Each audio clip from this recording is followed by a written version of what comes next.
Hello everyone, welcome to students help centre. जैसा कि आप सभी लोग को पता है कि स्टूडेंट हेल्प सेंटर आपके साथ इस पूरे लॉकडाउन में है और इसी कड़ी में हमारा एक प्रयास है कि आपको बेस्ट मटेरियल प्रोवाइड कराया जाए।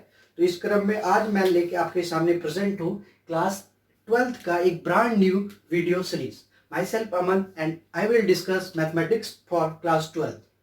तो आप सभी जानते हैं कि किसी भी सब्जेक्ट को समझने से पहले उसका सिलेबस समझना बहुत जरूरी है ना। तो आइए एक पहले हम लोग क्या करें, 12th का सिलेबस को डिस्कस करते हैं। तो आप जानते हैं कि क्लास 12th का जो सिलेबस है बेसिकली वो 7 सेक्शंस में डिवाइड है। जो पहला सेक्शन है that is relation and function. अब इसमें 2 सेक्शन में डिवाइड है, first one is relation and दूसरा इज इनवर्स ट्रिग्नोमेट्रिक फंक्शन। तो ये जो है सीबीएसई के सिलेबस में इट इज अराउंड 10 और 8 मार्क्स। बिहार बोर्ड में भी ये ऑलमोस्ट इतना ही है। दूसरा आपका सेक्शन है अलजेब्रा। इसमें आप मैट्रिसेस और डिटर्मिनेंट पढ़ते हो। इसका वेटेज करीब करीब 10 से लेके 13 तक है ना, हर एक बोर्ड में, बिहार बोर्ड से लेके सीबीएसई के बोर्ड में। एक सेक्शन आपका है वेक्टर एंड 3 डायमेंशनल ज्योमेट्री। ठीक है, इसका भी वेटेज करीब करीब 15 से लेके 18 तक है। एक सेक्शन है लीनियर प्रोग्रामिंग प्रॉब्लम्स, एलपीपी जिसको हम लोग कहते हैं। इसका जो वेटेज है that is 10 marks. Probability that is also 10 marks है ना। और एक सेक्शन है आपका कैलकुलस। कैलकुलस जो है वो अपने आप में 3 डिफरेंट सेक्शन से मिलके बना हुआ है।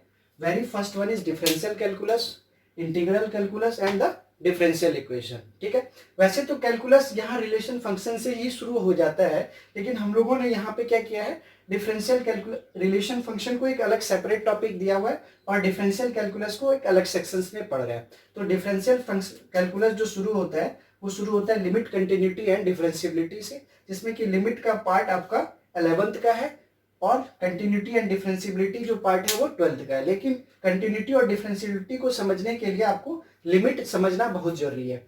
आगे है डिफरेंशिएशन और इसकी को हम लोग क्या कहते हैं, method of differentiation.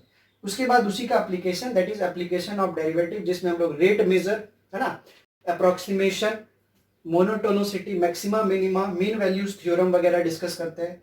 Next section है आपका इंटीग्रल कैलकुलस, जिसमें कि हम लोग इंटीग्रेशन, उसका indefinite integrals, application of integrals, area under curve के बारे में डिस्कस करते हैं। और डिफरेंशियल इक्वेशन एक अलग ही सेक्शन है जिसमें हम लोग डिफरेंशियल इक्वेशंस के मेथड ऑफ सॉल्यूशंस को देखते हैं, जैसे कि वेरिएबल सेपरेबल मेथड हो गया, होमोजेनियस इक्वेशन हो गया, लीनियर इक्वेशन हो गया है ना। तो ये सब कुल मिला के जो तीनों सेक्शन है ये आपका कैलकुलस जो हो जाता है 35 से लेके 40 के अराउंड मार्क्स वेरी करता है। डिफरेंट डिफरेंट बोर्ड्स में वेटेज इसका ही कुछ ऐसा है। ठीक है, तो आप जैसे देख रहे हैं कि ये सिलेबस के अकॉर्डिंग कैलकुलस जो है वो हमारा सबसे मेजर चंक है। तो हम लोग जो शुरू करेंगे वो कैलकुलस से ही शुरू करेंगे। ठीक है, तो कैलकुलस में भी हम लोग सबसे पहले किससे स्टार्ट करेंगे, दैट इज डिफरेंशियल कैलकुलस। और डिफरेंशियल कैलकुलस में अभी पहला चैप्टर जो आता है वो आता है लिमिट, कंटिन्यूटी एंड डिफरेंशियबिलिटी। अब इसको समझने के लिए हमें क्या पढ़ना पड़ेगा, रिलेशन एंड फंक्शन। तो वो मैंने एक brand new series relation function जिसमें मैं डिस्कस करूंगा, तो साथ ही साथ लिमिट, कंटिन्यूटी एंड डिफरेंशियबिलिटी के बारे में भी वहां पे डिस्कशन करूंगा। तो अभी हम लोग जो शुरू करेंगे वो चैप्टर है हमारा दैट इज डिफरेंशिएशन। तो डिफरेंशिएशन टॉपिक को पढ़ने से पहले जो हमारे मन में सबसे पहले ख्याल आता है कि व्हाट इज डिफरेंशिएशन, है ना।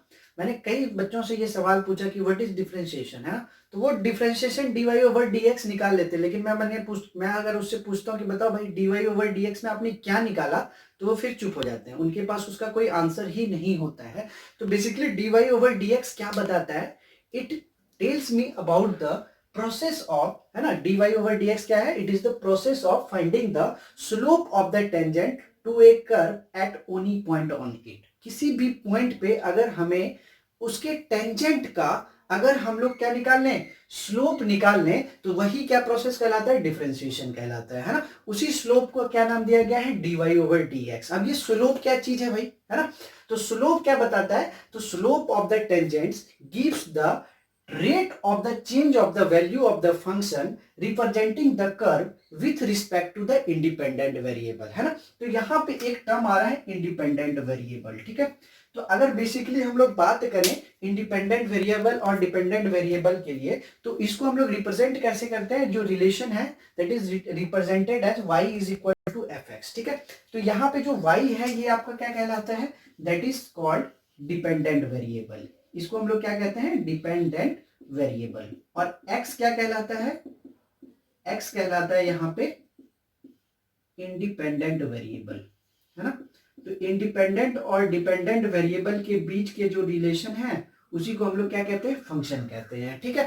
तो इस चीज को ऐसे भी समझा जा सकता है कि फॉर एग्जांपल आप स्टूडेंट हो, है ना, ठीक है। तो आपका मार्क्स किस बात पे डिपेंड कर रहा है कि आप कितने आवर्स लेबर करते हो। अगर आप 2 घंटे पढ़ोगे तो आपका मार्क्स उसके प्रोपोर्शनल होगा कि नहीं।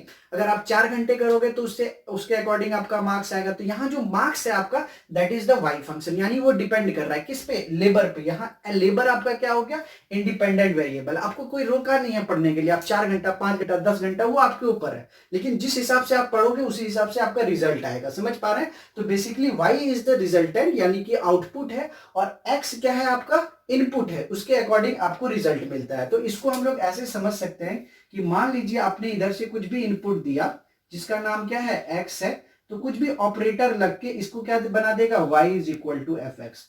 अब ये ऑपरेटर कुछ भी हो सकता है ना, whether it is algebraic type, whether it is trigonometrical type, whether it is logarithmic type, ठीक है। अब इस चीज को हम लोग, इसी चीज को अगर हमारे पास एक रिलेशनशिप आ गया y और x के बीच में, या इसको डिपेंडेंट और इंडिपेंडेंट वेरिएबल के बीच में हमारा एक रिलेशन हो गया, तो हम उसको ग्राफिकली यहाँ पे प्लॉट कर लेते हैं, ठीक है। तो अब इस चीज को यहाँ पे स्लोप हम लोग निकालने का ट्राई करते हैं टेंजेंट का। वो एक्चुअल में निकाला कैसे जाता है, तो लेट सपोज कि y is equal to f x, आपको एक नोन फॉर्मूला है, इट इज एनीथिंग, है ना, कुछ भी आपको फंक्शन मिल चुका है, पॉलिनोमियल फंक्शन है, आप उसने उसका क्या किया, ग्राफ प्लॉट कर लिया, ठीक है। तो आप जैसे ही इस पे एक टेंजेंट यानी कि स्पर्श रेखा ड्रॉ करोगे तो वो एक्स एक्सिस के साथ पॉजिटिव डायरेक्शन में, है ना, एंटी क्लॉकवाइज डायरेक्शन में एक एंगल बनाएगा, ठीक है।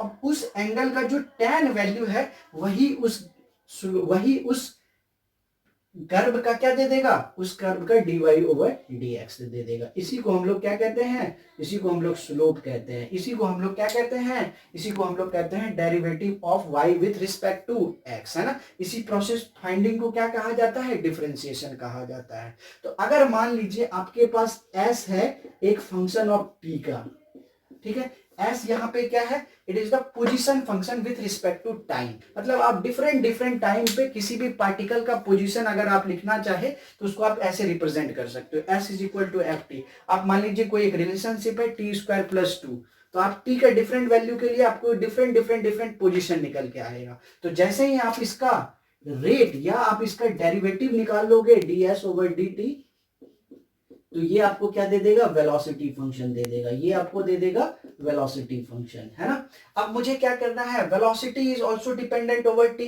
तो यहाँ पे वेलोसिटी भी टी पे डिपेंड करेगा। तो एक बार आप dv ओवर dt निकालोगे तो ये क्या दे देगा, d ऑफ dt, और dv क्या था यहाँ पे v, ds ओवर dt। तो it will give you d2s over dt square. इसी को हम लोग क्या कहते हैं, इसको हम लोग कहते हैं सेकेंड ऑर्डर डेरिवेटिव, है ना, द्वितीय कोटि का अवकलन। इसी को हायर ऑर्डर डेरिवेटिव भी कहा जाता है। और फिजिक्स में अगर मैं बात करूं तो आप लोग सभी जानते हैं इस dv ओवर dt को क्या कहा गया है, जल्दी से बताइए, लेट मी गेस। बिल्कुल सही, इसे हम लोग क्या कहते हैं, एक्सेलरेशन कहते हैं, ठीक है। तो these are basic concept behind differentiation. Differentiation actual में होता क्या है ना, तो इसको हम लोग कैसे निकालते हैं और एक्चुअल में इसका फिजिकल मीनिंग क्या है, ठीक है। तो अगले वीडियो में हम सीखेंगे कि डिफरेंशिएशन अगर डिफरेंट फंक्शंस हैं तो उसको कैसे कैसे कैलकुलेट किया जाता है। तब तक के लिए stay tune, stay home, stay safe, bye bye.